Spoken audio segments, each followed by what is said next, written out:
anything about me has no effect on me. So you don't want to be friends? It's listen, friends is a spectrum. Until you find you talked about me to everybody else. Wait, I didn't talk about you. How about clean slate? They're going to be fighting all season long.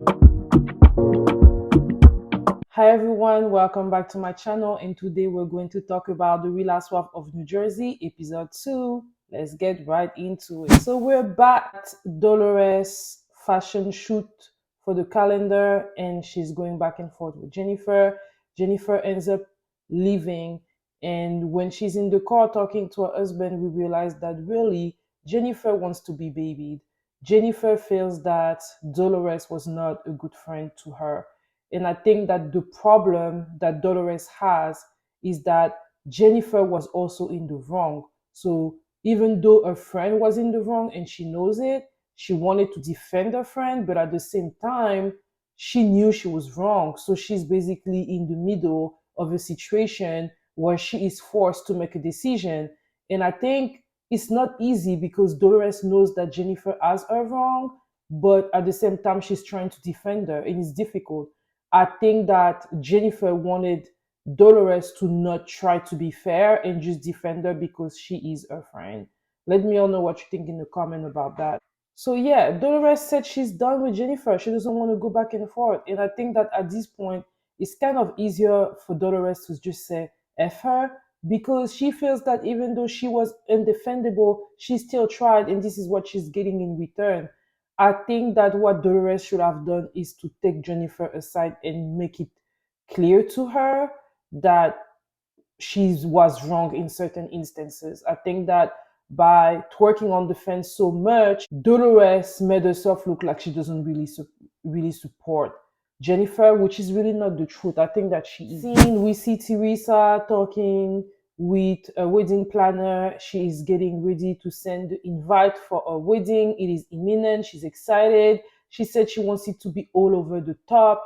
That's how she is. Whenever she's used to have big parties, and this is not going to be exempt. She wants it to be a big deal. She wants people to be old. She wants people to be excited and to have a good time.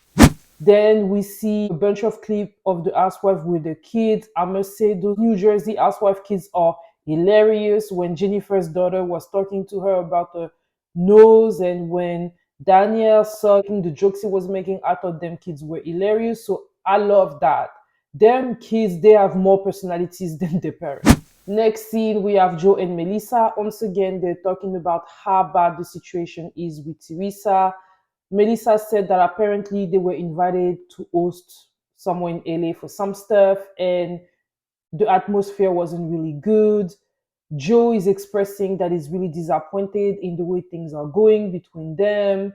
He feels that they should have been close, and their parents are looking, from the sky down to them, and they're disappointed. But a part of me is like, yeah, you're saying all those things, but every time you see your sister, you don't act like you want to make things better, Joe. I feel like Joe and Melissa are capitalizing all of the issues that they're having with Teresa, right? I think that it is nice for them to be fighting with Teresa, and they don't really have an interest to be at peace at the moment. That's really what my opinion is, because I'm like, you're a grown-ass man. We saw you on episode 1 barely talking to your sister. Yeah, it was awkward, but if you're as sad as you said that you are, why don't you just take your sister, give her a hug, and try to have a conversation with her? Joe and Melissa are hypocrites. Melissa is really enjoying it because fighting with Teresa really puts her front row. And I think that Melissa likes to have the attention. And Joe too. If Joe really is sad about the situation with his sister, he can do his part and go to his sister, talk to her, give her a hug, have a discussion, and work at fostering a better relationship. But I feel like he's very content with what's going on. But for the sake of the show, he's talking about, oh yeah, I'm very sad. Just be real, Joe. Just be real. That's what I'm saying. What do y'all think about that? Next, we have Jennifer inviting Danielle over to her house. I like Danielle. She's funny. She's interesting. And she has a nice personality. So they talk and everything. And then at some point, they call Teresa. Oh yeah, before they talk, I love the scene where the kids were introducing each other. Oh, I'm 11. Oh, I'm 9. That was cute to me. I know I'm weird, but yeah, it was nice. And then they talk and talk, and then Jennifer called Teresa, and that's when they get into the real gist, the real gossiping. So apparently, a friend of Margaret has been reaching out to Jennifer because she has some dirt on Margaret and she really wanted to say it to her. So apparently, Teresa, Margaret's friend, and Jennifer, they met with each other and a lot of stuff was said. And the way Jennifer and Teresa are like closing their mouth and stuff like that, they're really making it look like the stuff that was told were really juicy. They're saying that they're going to keep it to themselves for now. But a part of me is like, yeah, for now. I feel like if Margaret pisses Jennifer off, she's going to bring out what the friend said and it's going to be nasty.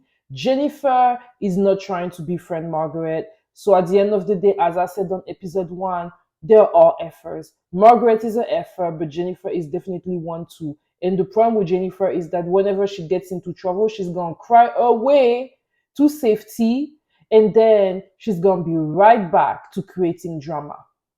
So yeah, she's telling that to Danielle. Danielle wants to know. She wants to know what has been said. She wants to know everything that needs to be said. But Teresa and Jennifer are in cahoots and they're not going to tell everybody everything that happens. Next, we have a highlight on Rachel Fuda, who is the second new housewife in the show. We see her with her husband. She tells us how they met each other. She has 3 children, one being a husband's first son. He's a teenager. She tells us about a relationship with him, and she showed her 2 little babies. It seemed Rachel had her daughters back to back. She's looking pretty good. So yeah, Rachel is doing good. She's the typical Italian housewife. I don't think she works. Her husband seems to be an entrepreneur. I think she said that he owned a pizzeria whenever they met and she was working there. So yeah, seems good. I like Rachel. She's not like Danielle, but so far I think she's also a good addition. So she's telling us what she felt, on meeting with the other ladies and everything. Then at some point, we see how all the other ladies are receiving Teresa's wedding invite and everything. All the ladies are excited. Even Joe and Melissa are saying that everything is looking good, but they're still pissed. They're still pissed because they know that they're not going to be in the wedding. Joe feels that Melissa should be in the wedding. Why isn't she in the wedding, right? She's not in the wedding because her and Teresa don't get along. Melissa don't like her. Teresa don't like her. So why are you making a big deal out of it? I understand she's your only sister, she's in your only family, and you want to be included, but boundaries needs to be had. Melissa and Teresa don't like each other, and you know that, Joe. So you need to stop asking that. Oh Lord, I am tired of those people. Next scene, we see Margaret. She's having a party where she's inviting the girls, and all the girls are there minus Teresa and Jennifer, and they're having a good time. They're playing those games that they're playing and talking about the different situations, stuff like that. Talking about how they be having sex with truck driver, sucking D whenever their man is driving, feeling weird about sucking balls. I mean, all type of freaky stuff, but they're not that freaky, right? So I was just watching them, just trying to be freaky and just trying to do the most. And I was like, Next scene, we see Dolores and her new boyfriend. First thing I want to say is that her new boyfriend's house is lit. The decor and everything, this is nice. This is a real bachelor pad, especially the area around his kitchen. That was beautiful. So they talk about their relationship and everything, and it's clear that Dolores is smitten. Her boyfriend is smitten too, but he doesn't want Frank to be around like that. He's there now. He's the man in the house, and it's only fair for him to take care of Dolores. And I'm not gonna lie, I love his energy. This is the way things are supposed to do. Dolores is not with Frank no more, and I know Frank is probably, afraid for his paycheck. He's probably afraid that the new guy is going to come and take his place and stuff. Obviously, Frank might still have some feelings for Dolores, or if he doesn't have feelings for Dolores, he is definitely very close to her and he likes the way, their relationship is. But the truth is that it cannot work if Dolores gets into a serious relationship, right? It cannot work that way. That new man is being clear. That dynamic you have with Frank is not allowed with me. I'm the new man in your house and he's going to have to step down. And all I can say is that I respect that. And Dolores seems to love it too, as she should. Let me all know what you think about Dolores' new boyfriend. Next scene, we have Danielle Mozzarella party. All the ladies are there.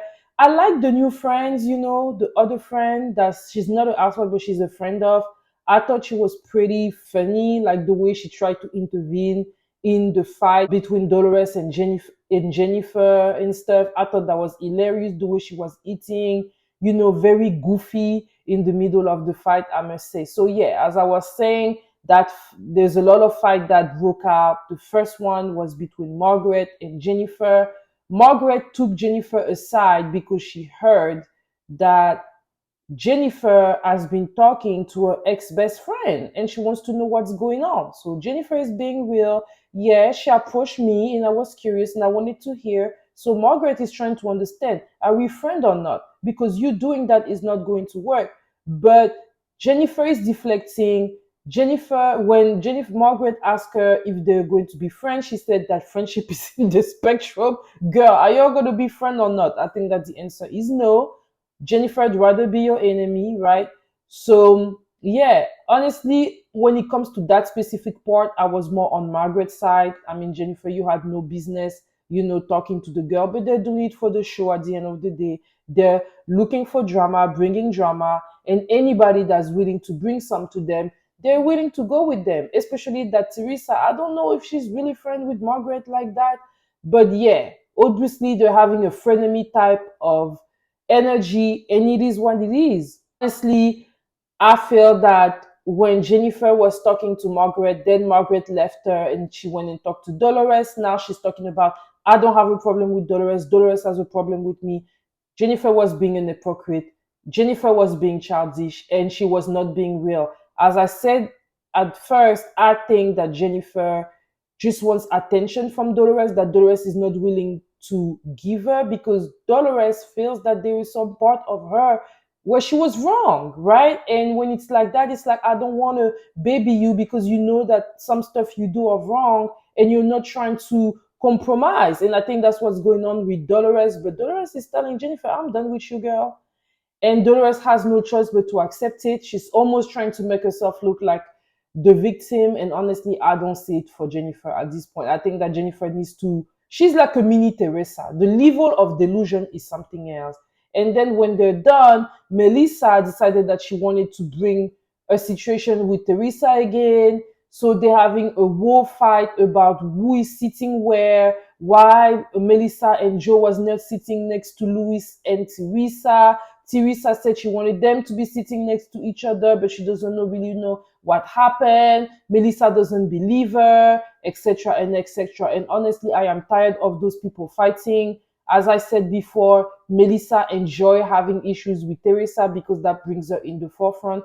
Melissa likes the attention that fighting with Teresa brings her. I do think that Teresa don't like Melissa, but I do feel like as long as they're all going to be in that show, they're never gonna be good. And that's just what I think about this. Let me all know what you think in the comments, y'all. This was my review of The Real Housewives of New Jersey. Honestly, this episode was a little bit boring because I like the fact that they fight, but they fight too much and sometimes you need a little bit of time to pass. I do not like Jennifer's hypocrisy. This episode was like a 6 out of 10 for me. But yeah, we'll see what's going to happen next week. On this note, for those of you that are new, welcome. And I invite you to, and for those of you that have been here with me, supporting me, thank you all so much. And I'll see you all next week for a next episode. Bye.